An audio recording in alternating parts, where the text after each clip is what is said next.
Hello there, I'm Black Panther, known for such videos as this one, in where I complained about drifting in Need for Speed Unbound. Now, I would like to discuss the situation. So, this is the very drift mod that I checked out, and there are some people tandem drifting in Need for Speed Unbound. Now, I wanted to discuss this because this is a point that keeps coming up, and I obviously always keep mentioning how drifting could be better, things like that. This is an incredible example as to why drifting really should just get like a refresh when it comes to Need for Speed. This is awesome. It looks so much fun. And I'm constantly one that's like, we should be able to spin out. It should be more difficult. There should be a lot more depth to it. Now, I'm going to link all these videos in the description if you want to check them out specifically, because these guys are great. In case you didn't see how I got on with the drift mod, it's a lot more difficult than they make it look. Which, to be fair, looking back, I didn't think I did too bad. It wasn't the worst. Look at that! That was unintentional. Okay, so here's the thing. Yes, I like the drift mod. It's pretty cool. But the fact that we do feel the need to do some drift modifications in the game says quite a bit. Now, I think this is maybe a bit too much. And this is what I would more so call the Car X drift racing style drifting. It's a little bit over the top. It's a little bit ridiculous. Sometimes it doesn't look right, and it kind of puts me off. And I'm actually watching how they're using the stick and stuff. It seems like I was kind of doing it, well, differently. I was doing it Car X style, where you have to roll the stick, but honestly, that's pretty good. Here is one of my absolute favorite drift videos. This is awesome. Again, all of these so far have been with the mod, but I'm going to say that basically we don't actually, I think, need a mod like this. We're closer than you think to some really good drifting in Need for Speed Unbound, but this clip I thought was so sick. Like, look at the angle. It's just beyond ridiculous. It's stupid. It doesn't make sense.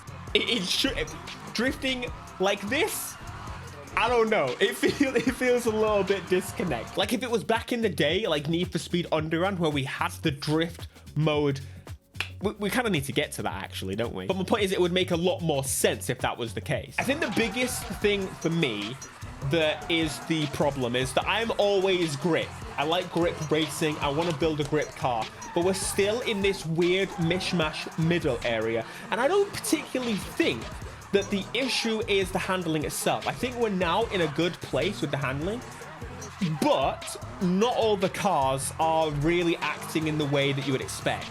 Which then brings us on to another point. On the wider picture, should all cars be balanced and so they can all go the same speed and whatever when they're fully upgraded? Or should they be more like the real things where they have differences, unique abilities? For example, when you think drifting, you think Sylvias, you think Japanese boxes that do things like this. But then we have the issue in that they've never really done a very good job with all of the car classes anyway.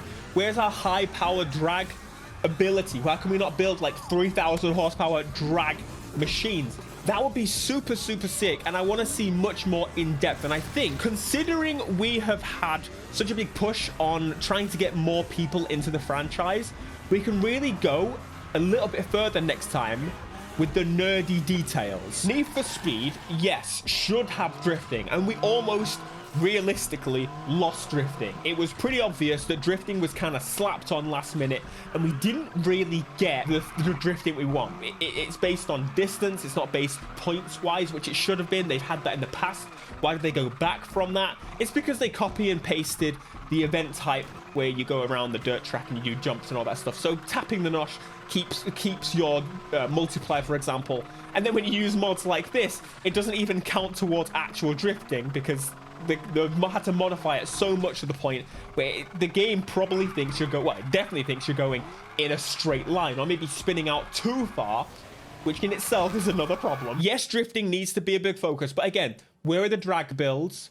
Where's the off-road big rally builds? Because you could make this stuff cool. Maybe more so focus on the drag, for example, or fix the drifting first. Like, surely that is the focus. Look at Need for Speed Pro Street and how it had the different types of vehicles. And that's why I'm always for, they need to do better in terms of drifting and such. They need to do better in drifting, yes. They need to do better in grip. They need to do better in all areas and allow us to properly build the cars. And I know back in Payback, what they did is they had split categories per car, which again was a little bit cumbersome, but in the end, it would allow them to do more with the car. Like, I get the want for everyone to have the ability to build anything they want and change the class of their car later down the line in case, oh no, they might not have enough money for all the cars. Encourage that. For each class, give us a starter car.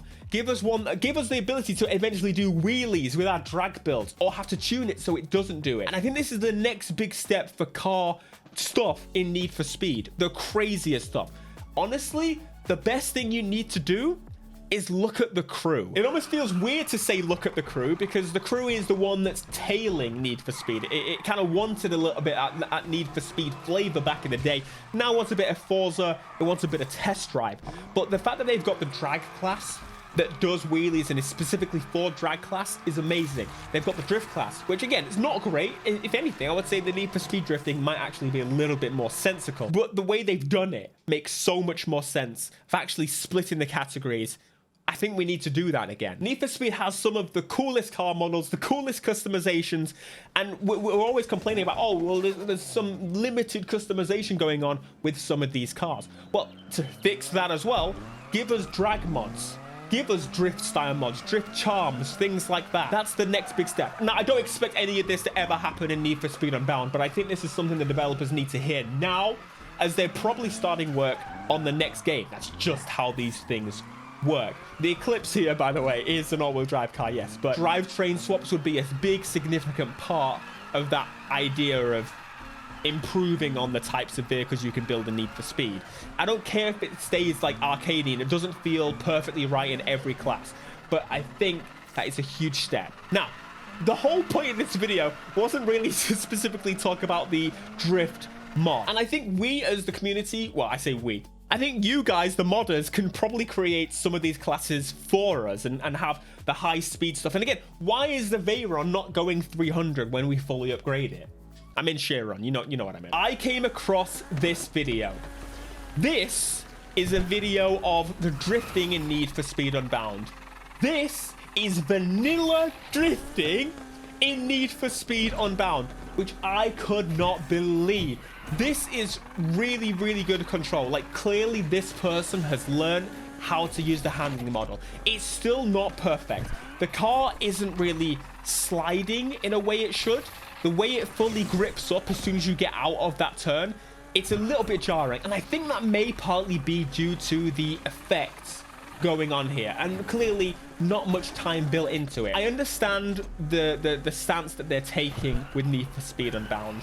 They have gone more towards, okay, people want a handling type based on criterion drifting and not criterion drifting, and that's where they've kind of gone wrong. I don't think drifting is about that handling. They seem to think most people only want to do one particular type of race. Just race, circuit, sprint, whatever. They're all the same type of event. We need different dedicated types of event, and you understood that towards the end. And I know usually these game developers understand a lot more than we do. They look at the data and how people play and then build these features around that. But this is where I always am a little bit skeptical about that type of system, because how do you know that people don't want to do full-on drift builds, full-on drag builds based on the data that you collect?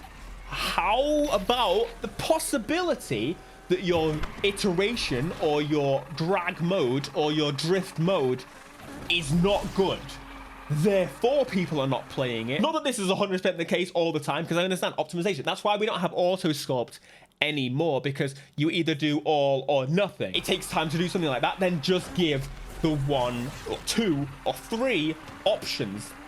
It's a lot more complicated to allow people to do it like that. But I think Need for Speed needs to take that step in, well, it's already done it in the past, looking at Pro Street. We clearly kind of went for a Pro Street-esque vibe with Need for Speed Heat. And Need for Speed Unbound, I know it's not quite the same, but the whole idea that there's these celebrities that you need to beat, things like that, we really need to take that Pro Street approach and do everything pretty well. And I say pretty well because if you've played Need for Speed Pro Street, I know there's people out there that will say the handling was so good. It was awful. Granted, that's me just jumping to say that. It's not that bad. But in a lot of the classes, it was downright horrendous. Now, again, this is incredible, but you can see now the difference between some cars and others, and the fact that the cars are gripping up like they are. That's my issue. I don't want full drift to be easy. Full drift should not be easy to drift. Full drift should be difficult. It should require some slipping and a constant wheel spin, even when the car straightens up, because I've put a V10 or V12 in a car that comes from factory with like a 4-cylinder engine. What we need is the stupid builds, and honestly, everything else just kind of comes together. This drifting, by the way, is sick. The Mustang as well is another car that I thought was really, really good in terms of the micro drifting. But once again, the car is sliding really, really well in this section, and all of a sudden you'll kind of know, okay, well, I can't really drift this whole bit here, so I'm gonna have to straighten up, and it just kind of makes you feel disconnected and throws you off. This is a whole huge topic, and it is something that I'm definitely going to be throwing down Criterion's throat, because this is how you step forward for the car people. It's all well and good adding more cars and allowing us to build them as, well, race or drift cars, and those cars probably are gonna have better handling because they're gonna be new cars, and Criterion and games in general like to iterate and change handling a little bit based on their new DLC cars, because, well, then you get an idea of, oh, people actually really like this, we should carry on with a little bit more of this. The handling is just a bit stiff. However, this is not a, oh, this is bad, because this is a major improvement based on previous iterations. I would say the grip handling is so much better than Need for Speed Heat. The drifting, if I want to say it's a little bit more stable, it makes a bit more sense, but I had some better drift builds in Heat very quickly. Then this still just doesn't feel 100%. So anyway, let me know your thoughts. Do you agree with what I'm saying? I want to see more mods based on the drifting from other people's perspectives, and these people genuinely are the biggest push and shape for the future iterations of handling. They could clearly just download these files and implement them into the next game. Realistically, they won't do that. They'll just kind of take them and look at them and be like, oh, how have they done this? And create. Can you imagine the amount of stuff that they got to see based on the mods from Need for Speed Heat and see kind of what people wanted? Now we've got the time again to build on top of Unbound. Surely they can see exactly what we're after. And we want moments where we can just drift with mates like this in free roam and not be invited to events every 5 seconds and have to get rid of the pop-up because I'm using camera mode. It needs to get out of the way. You've got a lot of things to do, Criterion, but I hope this helps you. Thanks for watching, my friends. If you do agree, please do smash that like button, subscribe, and check out this other video on Need for Speed Unbound. Until next time, peace.